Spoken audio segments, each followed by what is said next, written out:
بسم اللہ الرحمن الرحیم وَلَقَدْ يَسَّرْنَا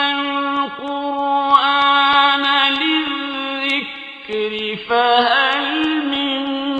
مُدَّكِرٍ۔ السلام علیکم ورحمۃ اللہ۔ الحمدللہ وکفیٰ وسلام علی عبادہ الذین اصطفیٰ، اما بعد فاعوذ باللہ من الشیطان الرجیم، بسم اللہ الرحمن الرحیم۔ وقال الذی نجا منہما وادکر بعد امۃ انا انبئکم بتأویلہ فارسلون۔ سورہ یوسف کی آیت 45۔ ان دو قیدیوں میں سے جو شخص بچ گیا تھا اور اسے ایک مدت دراز کے بعد اب بات یاد آئی، اس نے کہا میں آپ حضرات کو اس خواب کی تعبیر بتاتا ہوں، مجھے ذرا بھیج دیجیے، یعنی قید خانے میں یوسف کے پاس۔ پیچھے ذکر ہوا تھا بھی کہ بادشاہ نے خواب دیکھا ہے، اور یہ خواب جو اس نے دیکھا ہے تو اس کی تعبیر اس نے اپنے لوگوں سے معلوم کرنی چاہیے کہ اس کی تعبیر کیا ہے،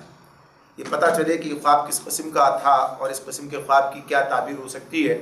اور لوگوں نے اس پر بتا دیا اسے کہ یہ کوئی ایسا خواب نہیں ہے، پریشان خوابوں کی باتیں ہیں اور ہم نہیں جانتے، ایسے خواب کا مطلب کوئی نہیں، ہمیں معلوم نہیں ہے۔ تو اب یہ باتیں سننے کے بعد اس شخص نے کہ جسے جو قید خانے میں تھا، اور یہ باپ وہی شخص ہے کہ جو کہ بادشاہ کو شراب پلاتا ہے یا اس شعبے کا نگراں ہے، تو یہ ساقی ہے، تو اس نے یہ وہاں موجود ہے، اس کے سامنے بات ہوئی تو اب اسے بات یاد آئی، اچھا خواب کی تعبیر تو بتائی تھی یوسف علیہ السلام نے اب اسے، اور یہ بھی انہوں نے کہا تھا۔ تو اب کہتا ہے کہ اچھا اب یہ مسئلہ یہاں پر پیش آ گیا ہے کہ کوئی خواب کا مطلب بتا نہیں سکتا۔ اور اس کے بارے میں وہ اسرائیلی روایت کی طرف اگر چلے جائے تو وہاں سے یہ بات سامنے آتی ہے کہ اس بادشاہ نے، ظاہر بادشاہ کا طریقہ بھی یہی ہوا کرتا ہے کہ جب کوئی بات نہیں ہوتی تو سارے ملک میں ڈنڈور پیٹا جائے کہ کوئی آئے اور بتائے اس مسئلے کو حل کرے۔ تو یہ سب کچھ کیا گیا لیکن اس کا اسے خاطر خواہ کوئی جواب نہ مل سکا۔ تو اب اس نے اسے کہا ہے کہ آپ مجھے ذرا بھیجیں وہاں پر، جانے دیں، اور پھر میں اس کی تعبیر آپ کو بتاتا ہوں۔ اب اس کے بعد یہاں پہنچتا ہے، یوسف ایھا الصدیق افتنا فی سبع بقرات سمان یأکلہن سبع عجاف وسبع سنبلات خضر واخر یابسات لعلی ارجع الی الناس لعلہم یعلمون۔ اس نے جا کر کہا یوسف اے سراپا راستی، ایھا الصدیق، اے سراپا راستی، مجھے اس خواب کا مطلب بتا کہ 7 موٹی گائیں ہیں جن کو 7 دبلی گائیں کھا رہی ہیں، اور 7 بالیں ہری ہیں اور 7 سوکھی، شاید کہ میں ان لوگوں کے پاس واپس جاؤں اور شاید کہ وہ جان لیں، یعنی آپ کی قدر و منزلت کو جان لیں اور یہ احساس ہو جائے کہ کس طرح کے آدمی کو انہوں نے وہ کہیے کہ جیل خانے میں ڈال رکھا ہے۔ تو یہاں پر آگے اس نے اب یہ ایھا الصدیق کا جو لفظ ہے یہ کہا اس نے اے سراپا راستی، تو یہ لفظ جو استعمال کیا ہے یہ اس کی انتہائی عقیدت کا اظہار کر رہا ہے، یعنی سراپا راستی، سچائی کی بات، راست بازی کے لیے یعنی گویا کہ یہ لفظ استعمال ہوتا ہے۔ تو اس میں یوسف علیہ السلام کی شخصیت کا جو اثر اس نے قبول کیا تھا، اب یہ بات جو ہم نے پیچھے کہی تھی کہ آگے چل کر یہ بات آئے گی کہ کتنا اثر اس پر ہوا ہے یوسف علیہ السلام کا۔ حالانکہ بات اس نے ایمان تو نہیں لایا وہ شخص، اس موقع پر جب یوسف علیہ السلام نے اس کے سامنے یہ بات رکھی اس نے بات آگے بڑھائی نہیں کہ بھائی مجھے بتایا جائے، چلیے وہ جو اس کو مرنا ہے وہی بات پڑھاتا ہے، یا کہ چلو مر رہا ہوں، یا یہ کہ زندہ رہنا ہے، اسے یہ آگے بات پوچھے کہ آگے کیا کرنا ہے مجھے، تو اس نے اور کون ہے وہ اللہ، اور اس معاملے تفصیلات کی طرف جائے، گویا کسی نہ کسی حد تک تو جانتے تھے یہ لوگ بھی، مگر ہاتھ آگے نہیں بڑھائی، بات وہیں روک دی، مگر ان کی شخصیت کا اثر اس کے اوپر اتنا ہے کہ آگر آج اتنے عرصے کے بعد آتا ہے تو آگے مخاطب کرتا ہے تو کیا یوسف ایھا الصدیق، یوسف سراپا راستی، تو یہ اس طرح کہہ کے مخاطب کر کے جو ہے اپنی بات ان کے سامنے رکھتا ہے کہ خواب پیش کیا بادشاہ کا اور کہا کہ مجھے اس کا تعبیر بتاؤ، پھر پتہ چلے ان لوگوں کے کیا چیز ہے آپ اور کیا کس کو انہوں نے یہاں ڈال رکھا ہے۔ تو یوسف علیہ السلام نے فرمایا قال تزرعون 7 سنین دأبا فما حصدتم فذروه في سنبله الا قليلا مما تأكلون ثم يأتي من بعد ذلك 7 شداد يأكلن ما قدمتم لهن الا قليلا مما تحصنون ثم يأتي من بعد ذلك عام فيه يغاث الناس وفيه يعصرون۔ ان 3 آیات کے اندر وہ جواب ہے یوسف علیہ السلام کا۔ تو یوسف علیہ السلام نے کہا کہ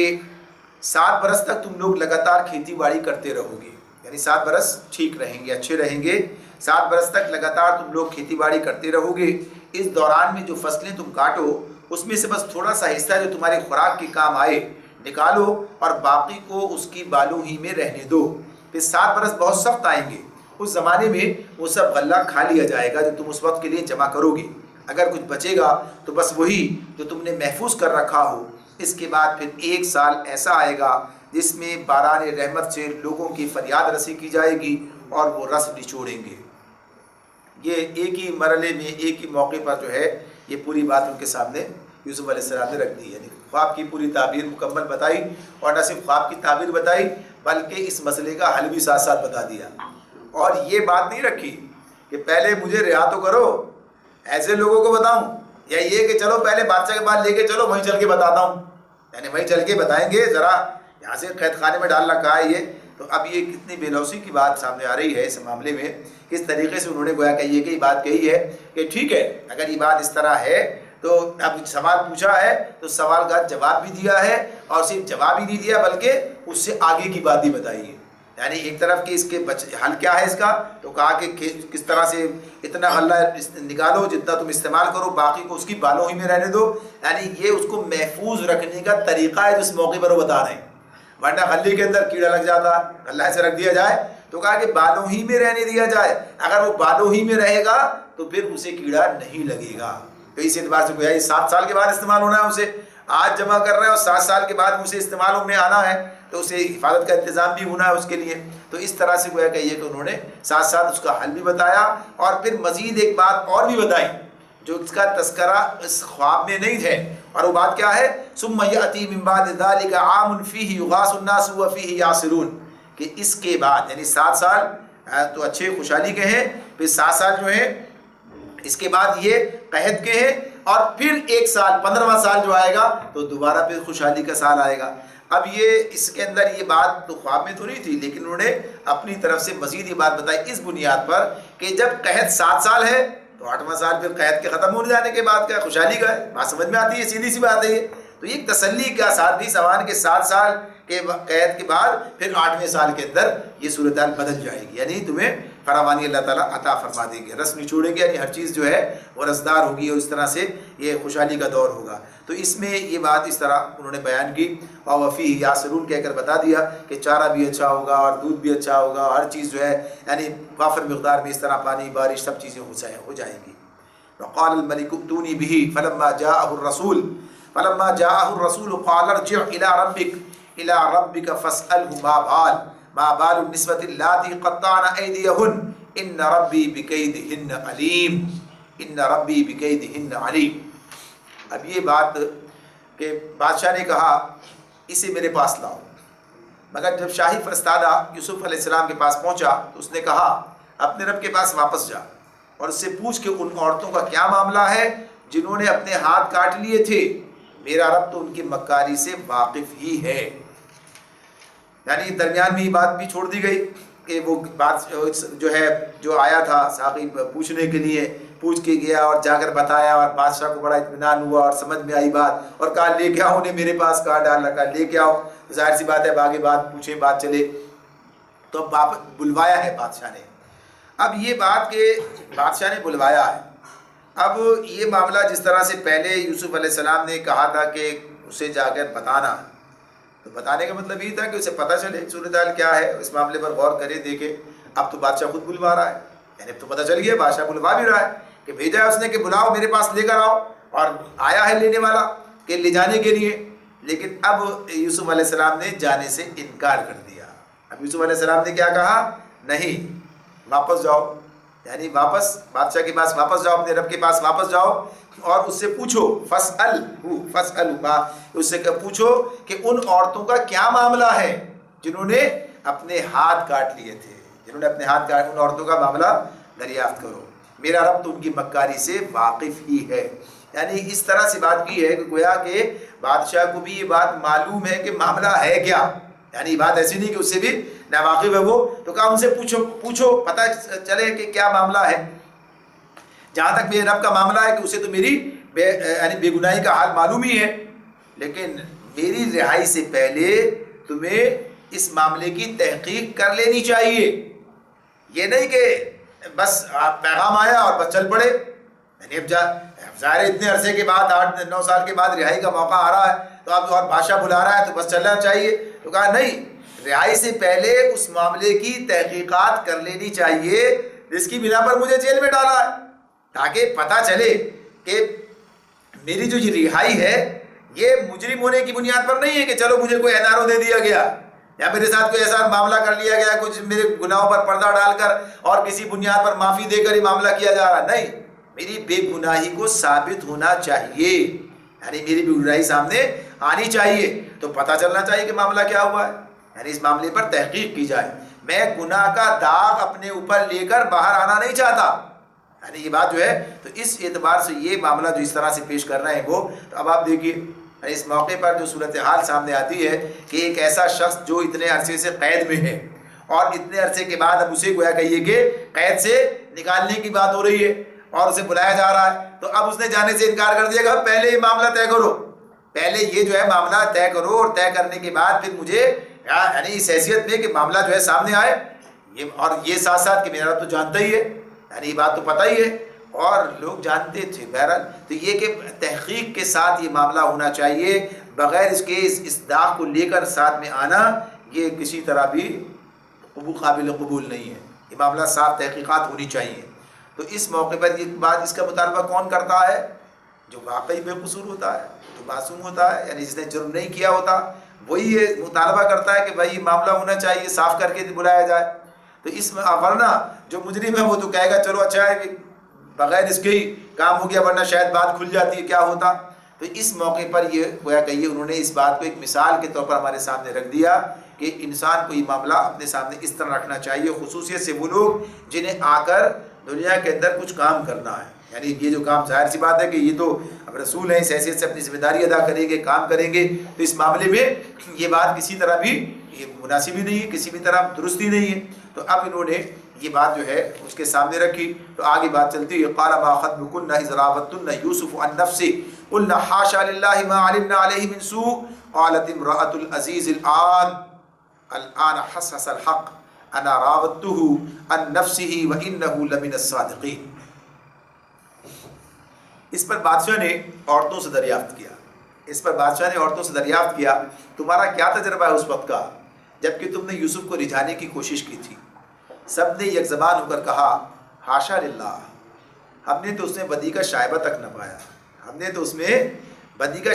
نہ پایا. عزیز کی بیوی بول اٹھی اب حق کھل چکا ہے،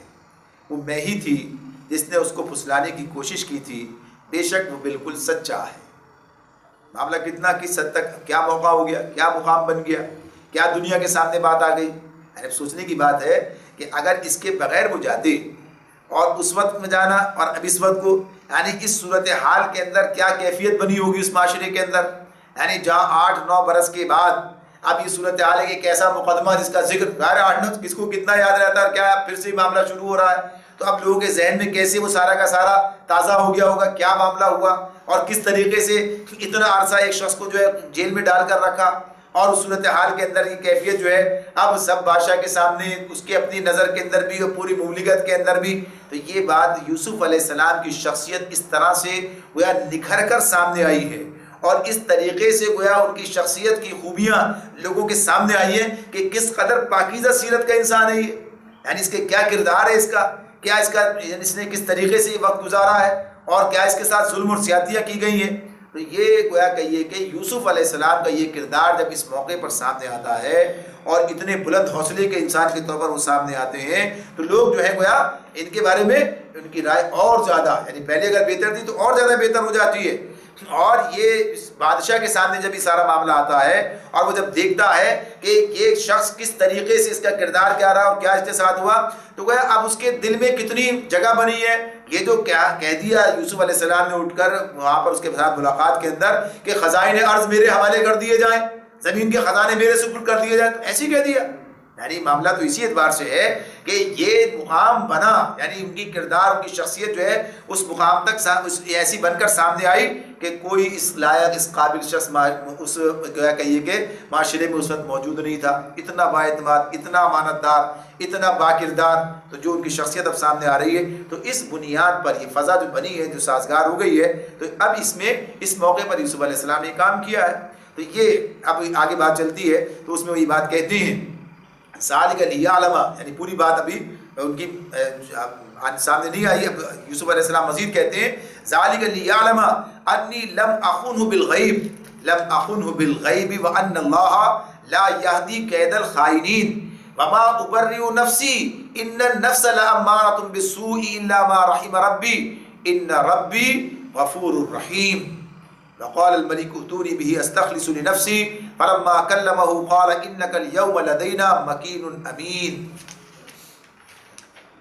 تو یوسف علیہ السلام نے کہا کہ اس سے میری غرض یہ تھی، یعنی جو بات میں نے پہلے پوچھوائی، یہ کہا کہ مقدمہ چلاؤ، بات کرو، تحقیق کرو، تو کہتے ہیں اس سے میری غرض یہ تھی کہ عزیز یہ جان لے کہ میں نے درپردہ اس کی خیانت نہیں کی تھی، اور یہ کہ جو خیانت کرتے ہیں ان کی چالوں کو اللہ کبھی کامیابی کی راہ پر نہیں لگاتا، میں کچھ اپنے نفس کی برات نہیں کر رہا ہوں، نفس تو بدی پر اکساتا ہی ہے، الا یہ کہ کسی پر میرے رب کی رحمت ہو، بے شک میرا رب بڑا غفور الرحیم ہے۔ اب یہ جو بات یہاں پر آئی ہے کہ ان ربی غفور الرحیم تک جو بات سامنے آئی ہے، یعنی یہ دو آیات، تیسری آیت کو چھوڑتے ہیں ابھی، کہ ان دو آیات کے اندر اب یہ جو بات کر رہے ہیں یوسف علیہ السلام، کہ یوسف علیہ السلام نے یہ بات کہی ہے کہ یہ جو میں نے سوال کیا ہے، جو میں نے بات کی ہے، یہ جو مقدمہ چلانے کی بات کی ہے، اس سے میرے پیش نظر کیا ہے؟ کچھ لوگوں کو رسوا کرنا مقصد نہیں ہے، یعنی اب ظاہر ان کی رسوائی کھل کر سامنے آ گئی، بات سامنے آ گئی، اسے تسلیم کرنا پڑا، تسلیم کرنا پڑا تو بات اس طرح کی رسوائی کی بات ہوئی اس کی، لیکن یہ جو میں نے کیا تو مجھے پہلے تو میرا معاملہ صاف ہونا چاہیے، یعنی اسے پتہ چلے کہ میں نے خیانت نہیں کی ہے، میں نے کوئی خیانت نہیں کی ہے، بلکہ اور ساتھ ساتھ یہ بات بیان کر رہے ہیں کہ جو خیانت کرنے والے ہیں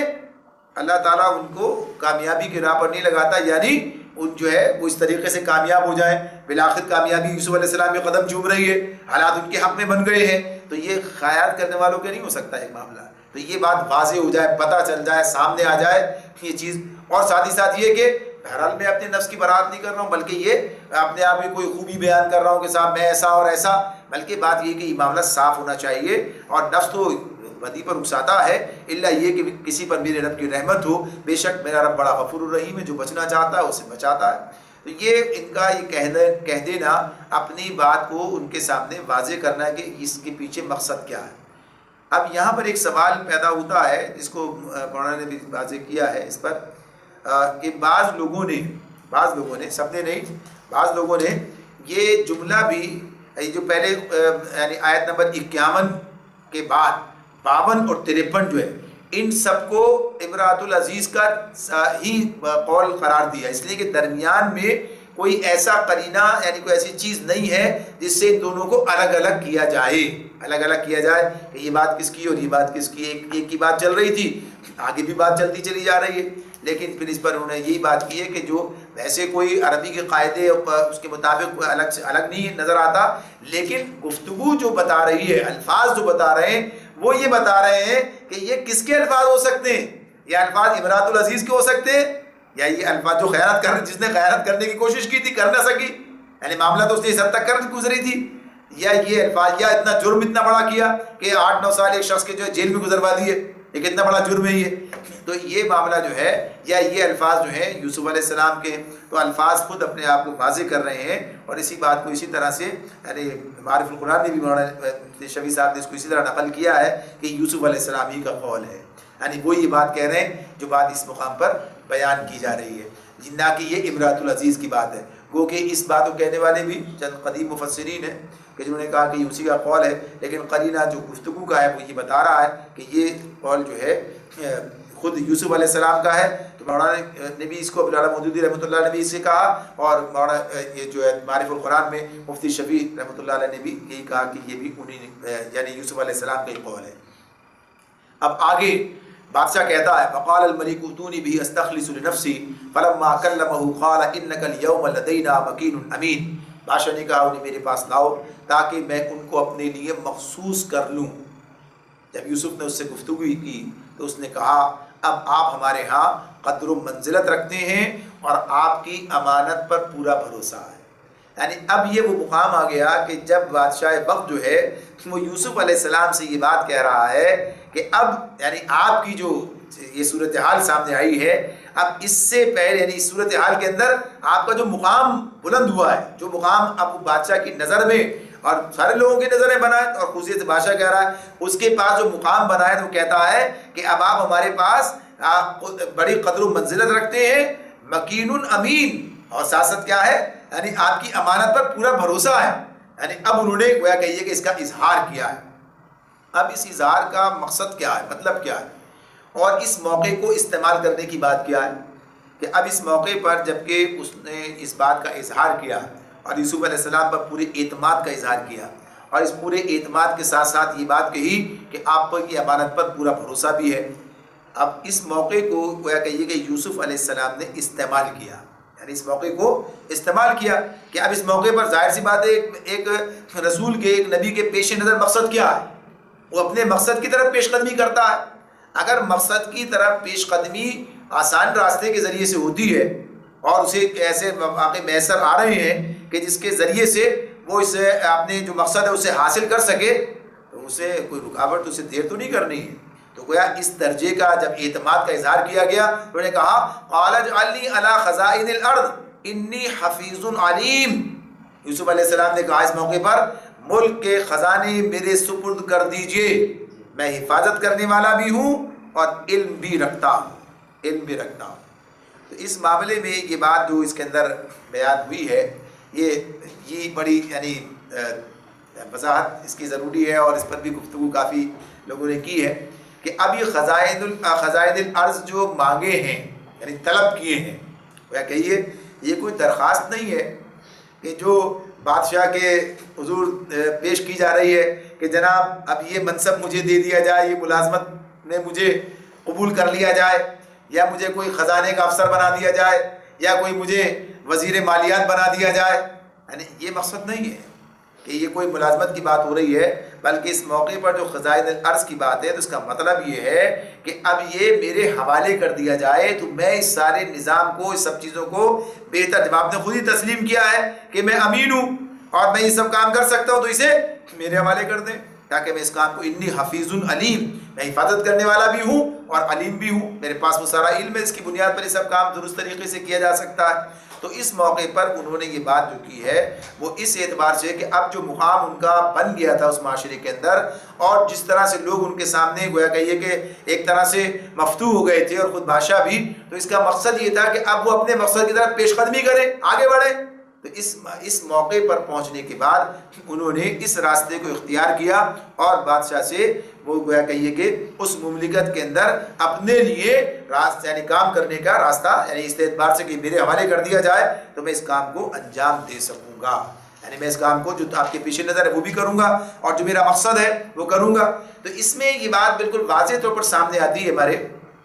کہ یوسف علیہ السلام کو اللہ رب العالمین نے اس مقام پر یعنی مصر کے اندر حکومت عطا فرمائی تھی، صرف انہیں کسی شعبے کا نگرانی بنایا گیا تھا. لیکن اس پر یہ بات ظاہر سی بات ہے اگر تسلیم کیا جائے تو اس کا مطلب یہ سمجھا جائے گا کہ انہوں نے ایک کافر بادشاہ کے پاس نوکری قبول کی، یعنی اس کی نوکری میں جو ہے لگ گئے، یا یہ کہیے کہ اس کی سلطنت کو تقویت دینے کے لیے یہ تو کہا نا کہ ظالموں کا ساتھ مت دینا. تو ظالموں کا ساتھ دینا ہی کے معنی میں آتا ہے یہ کہ اگر ان کی سلطنت میں، ان کی اس میں جو ہے کوئی عہدہ جو ہے حاصل کیا جائے. اچھا اس پر بات کی ہے جن لوگوں نے کہا، یہ بات بھی کی ہے کہ ہاں نہیں یہ اس موقع پر تو خزائن الارض کا مطلب یہ کہ صرف اتنا اس منصب کے لیے کہ میں وزیر مالیات ہوں، یہ میرے ذمہ کر دیا جائے، میں اس کام کو بہتر طریقے سے کروں گا. اور بڑی تفصیل میں گئے ہیں کہ پوچھا کہ بھئی مسئلے کا حل کیا ہے، تو یوسف علیہ السلام نے بتایا کہ اس کا حل یہ ہے کہ آپ اس طریقے سے لوگوں کو کہیں کہ 5واں حصہ اپنے پاس رکھیں اور خود ان کے کام آئے گا، اور باقی آپ جو محصولات میں لیتے ہیں سب جمع کریں اور اتنا جمع کریں، اور پوری یہ قحط دیگر علاقوں میں بھی پھیلے گا، اور پھر آپ مناسب قیمت پر دیں تو اتنا آپ کے خزانے میں آ جائے گا کہ پہلے کبھی نہیں آیا. یعنی جب ساری دنیا میں قریب کے ملکوں میں قحط ہوگا تو لوگ آپ کے پاس آئیں گے خریدنے کے لیے، غلہ صرف آپ کے پاس ہی ہوگا، پہلے سے آپ کو معلوم ہے، انتظام کر کے رکھا ہے، تو اتنا مال آ جائے گا آپ کے پاس۔ اب یہ انداز تو اس نے کہتا بھی یہ کام کون کرے گا کون، یہ میں کروں گا یہ کام آپ کے لیے۔ تو گویا اس انداز سے پیش کر کے کہ بادشاہ کے سامنے بات ہوئی، ابھی بادشاہ نے کہا کہ اچھا ٹھیک ہے، لیکن اس نے پھر بھی ان کے حوالے نہیں کیا، سال بھر رکھا ایسے ہی، دیکھا بالا، اس کے بعد سب کچھ ان کے حوالے کیا۔ تو وہ بھی آخر میں کہتے یہی ہے کہ سب کچھ حوالے کر دیا بعد میں، یعنی بعد میں، یا یہ کہ یہ کام کرنے کے بعد پھر بالآخر ان کے حوالے کر دیا۔ لیکن اصلاً بات یہ کہ یہ آغاز ہی کا معاملہ ہے، آغاز ہی سے بات ہوئی ہے۔ اب اس کی نوعیت کچھ بھی رہی ہو تو اس پر یہ بات بھی کی غالباً کشاف میں انہوں نے لکھا کہ بادشاہ نے ان کے ہاتھ پر اسلام قبول کر لیا، یعنی کچھ لوگوں نے یہاں تک بھی بات کی اس اعتبار سے کہ بعد میں کسی وقت میں یہ کام ہوا، اور یہ بات بھی کوئی ایسی نہیں ہے کہ ظاہر ہے کہ ناممکن ہو، جب وہ اپنی دعوت کے ساتھ موجود ہیں وہاں پر تو یہ کام کا انجام دے رہے ہوں گے، اور یہ بات ممکن ہے کہ بادشاہ نے جو ہے اسلام قبول کر لیا ہو۔ لیکن یہ بات واضح ہے کہ یوسف علیہ السلام نے اس مملکت کے اندر جو اقتدار حاصل کیا ہے وہ مکمل ہے، اس کے اندر کوئی ایسی چیز نہیں ہے۔ تو اس میں جو دلائل مولانا نے اس مقام پر اس حوالے سے دیے ہیں، تو اس میں جو آیات کو جیسے کہ قرآن مجید میں ہمارے سامنے آ رہی ہے اسی آیت میں کہ جب وہ یوسف علیہ السلام کے سامنے یہ لوگ پہنچے ان کے گھر والے، تو ان کے بارے میں ورفع ابویہ علی العرش، عرش سے یعنی تخت سلطنت کی بات ہے کہ وہ یوسف جو ہے اور ان کے ساتھ تخت نشین تھے، اور اسی پر لے جا کر انہوں نے ان کو بٹھایا۔ اور پھر جب وہ پیالہ ڈھونڈ رہے ہیں تو کہا کہ بادشاہ کا پیالہ میں نہیں ملتا، یہ نہیں کہا کہ اس میں جو بات اس نے کہی ہے کہ ہمیں جو ہے سباع الملک، بادشاہ کا پیالہ، ملک جو ہے بادشاہ ہے، اس کا پیالہ نہیں ملتا۔ تو اس میں یہ یوسف علیہ السلام کو اس میں بھی اسی انداز سے مخاطب کیا گیا، اور قرآن مجید آگے ہمارے سامنے یہ بات رکھتا بھی ہے۔ آگے اللہ رب العالمین نے فرمایا وَكَذَلِكَ مَكَّنَّا لِيُوسُفَ فِي الْأَرْضِ يَتَبَوَّأُ مِنْهَا حَيْثُ يَشَاءُ نُصِيبُ بِرَحْمَتِنَا مَن نَّشَاءُ وَلَا نُضِيعُ أَجْرَ الْمُحْسِنِينَ۔ اس طرح ہم نے اس سرزمین میں یوسف کے لیے اقتدار کی راہ ہموار کی کہ اب وہ مختار تھا کہ اس میں جہاں چاہے اپنی جگہ بنائے، ہم اپنی رحمت سے اس کو چاہتے ہیں نوازتے ہیں، نیک لوگوں کا اجر ہمارے ہاں مارا نہیں جاتا۔ تو یہ بات اپنی جگہ پر ہے کہ اس معاملے میں انہیں جو اقتدار ملا ہے وہ مکمل ملا ہے، اور اس اقتدار کے ذریعے سے انہوں نے پھر وہ نظام پورا تبدیل کیا ہے۔ یہ سارا کام جو ہے اپنے اسی جس ترتیب و تدریج کے ساتھ ان کے لیے کرنا ممکن تھا انہوں نے کام کیا ہے۔ پھر یہی یہ بات بھی ہمارے سامنے آتی ہے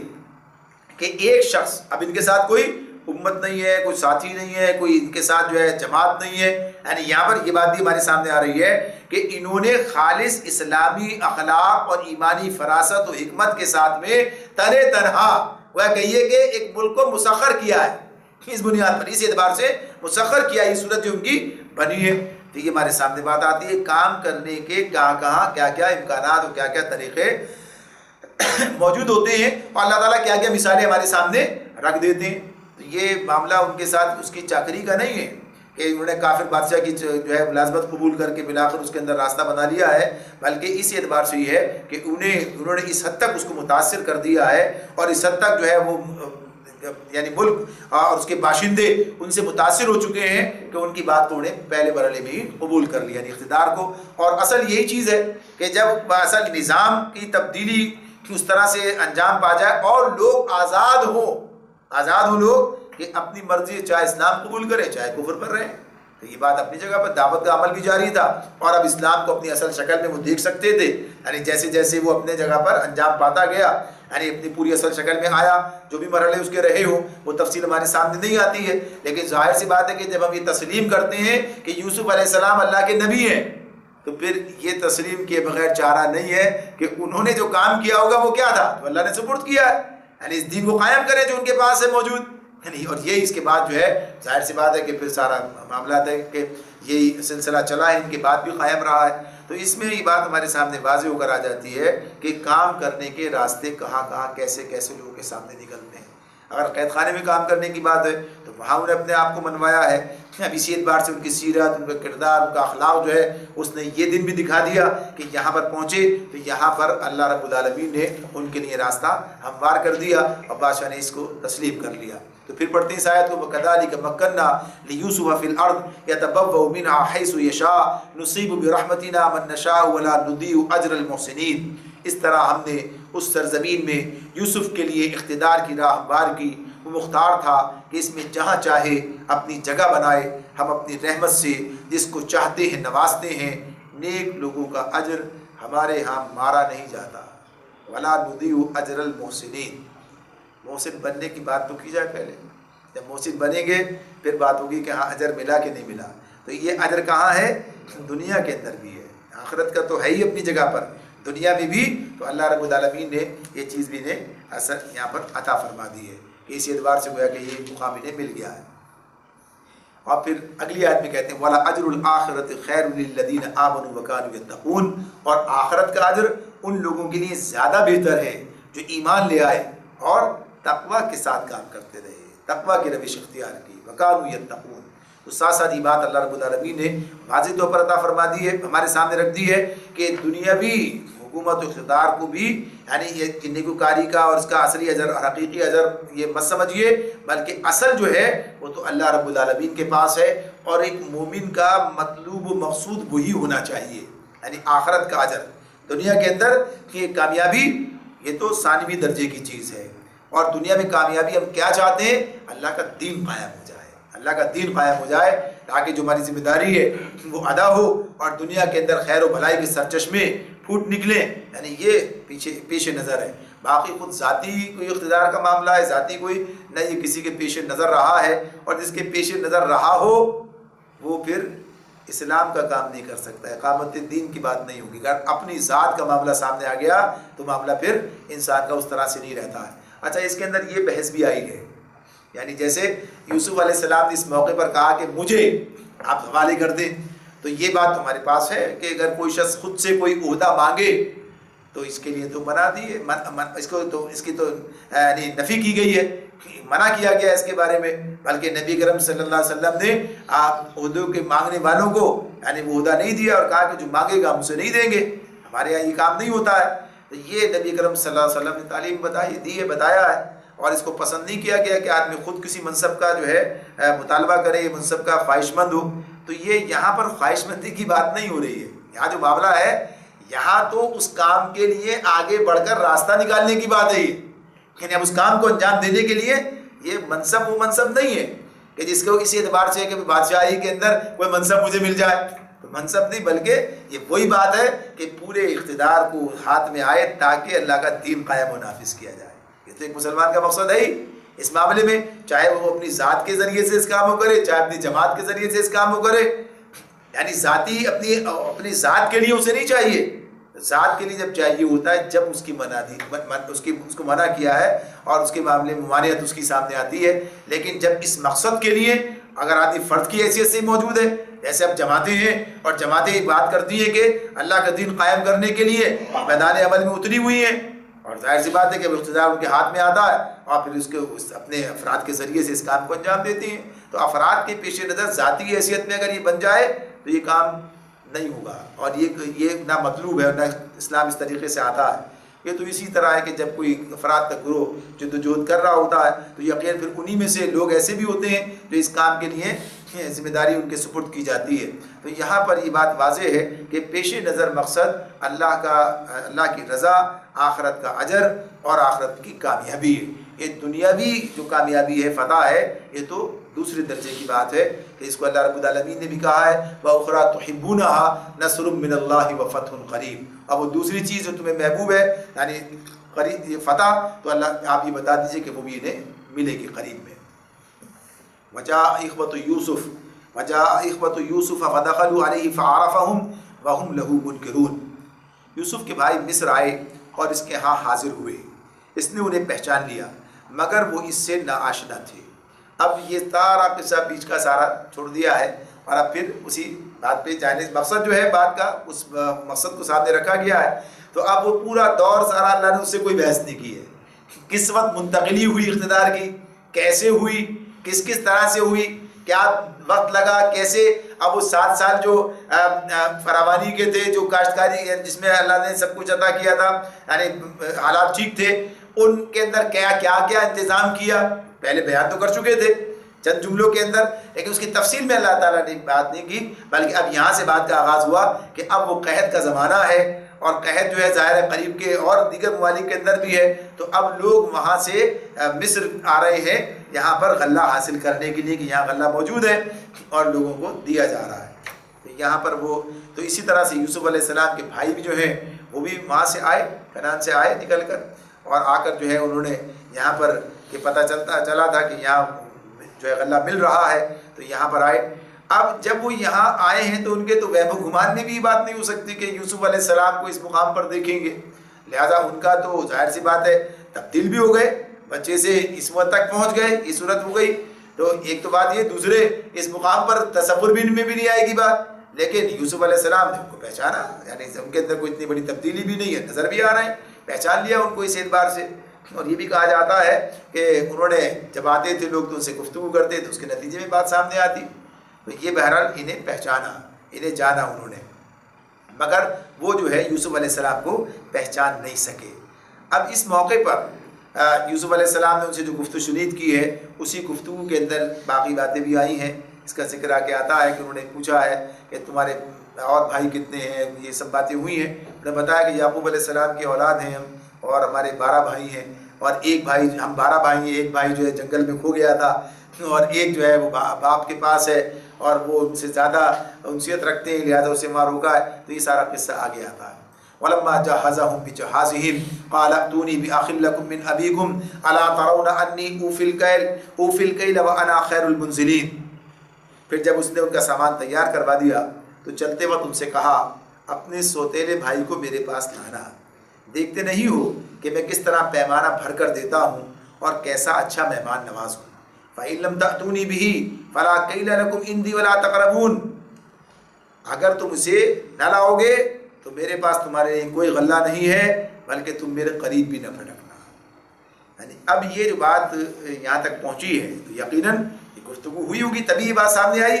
یعنی جس طرح سے انہوں نے پوچھ گچھ کی ہے، بات چیت کی ہے، تو اس میں یہ بات سامنے آ گئی کہ ہاں ہم اتنے بھائی ہیں، وہ کہاں ہے، تو اس کے معاملے میں اسی طرح سے بات آئی کہ وہ وہاں ہے، اچھا تو اسے لے کے آنا، اگر نہیں لایا تو اس کا مطلب ہے کہ تم نے جھوٹ بولا ہے، تم نے گویا غلط بات کہی ہے، لہٰذا جھوٹوں کے لیے راستہ نہیں ہے، یہاں نہیں آنا اس وقت ہمارے پاس، واپس نہ آنا پلٹ کر۔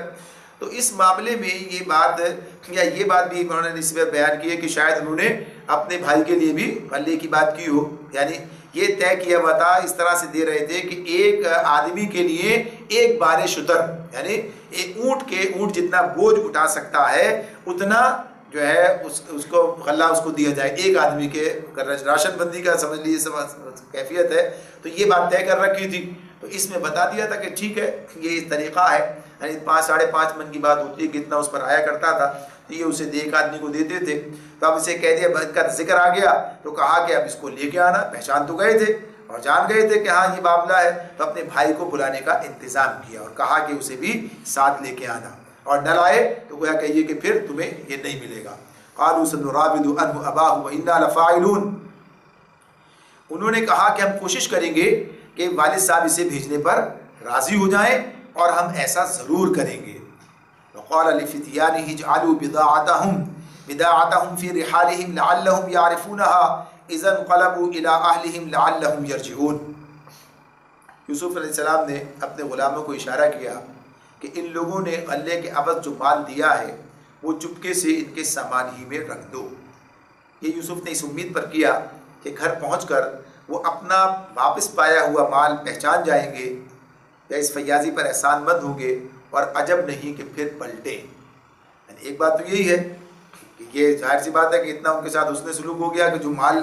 دیا ہے اس کے غلے کے عوض وہ بھی واپس دے دیا گیا، اور یہ بھی کہا کہ اس امید پر بھی دیا کہ شاید ان کے پاس مال ہی نہ ہو واپس آنے کے لیے، کہ دوبارہ آنے کے لیے پھر مال چاہیے،